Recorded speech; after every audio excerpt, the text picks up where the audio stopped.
অনেক অপমান অবহেলা সহ্য করেও যে মানুষটার পাশে ছিলে, সে মানুষটার পাশ থেকে কিছুদিনের জন্য সরে যাও।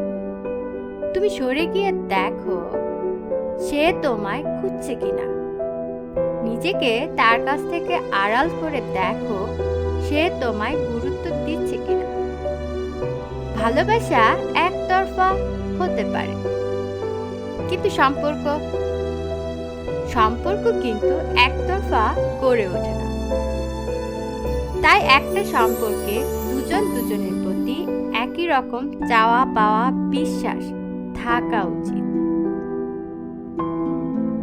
যে মানুষটা সারাদিন অপেক্ষা করে তার কাছের মানুষটার গলার আওয়াজ শোনার জন্য,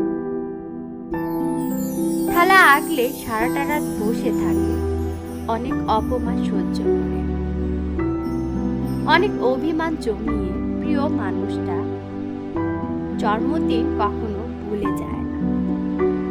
বারবার অবহেলিত হয়েও প্রিয় মানুষটার জ্বর হলে ছুটে যায়। সে মানুষটাকে ইগনোর করা পাপ।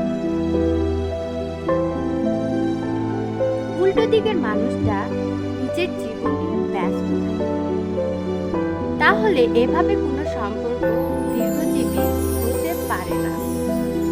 তাই সেই মুহূর্তে নিজে থেকে কিছুদিনের জন্য দূরত্ব বাড়িয়ে নেওয়া উচিত। উল্টো দিকের মানুষটা থেকে দূরত্ব বাড়িয়ে নেওয়ার পর যদি উল্টো দিকের মানুষটা তোমাকে খোঁজে, নিজের ভুল বুঝতে পেরে তোমার কাছে ক্ষমা চায়, তাহলে বুঝে নিও সম্পর্কটা এখনো ভালো আছে। শুধু কয়েক মুহূর্তের জন্য সম্পর্কটা শিথিল হয়ে গিয়েছে। আর যদি তুমি দূরে সরে যাওয়ার পর উল্টো দিকের মানুষটা তোমাকে একবারও না খোঁজে, একবারও না তোমার সাথে কথা বলতে চায়, তাহলে বুঝে যেও সম্পর্কটা নষ্ট হয়ে গেছে। তাহলে সেখান থেকে বেরিয়ে আসা ভালো।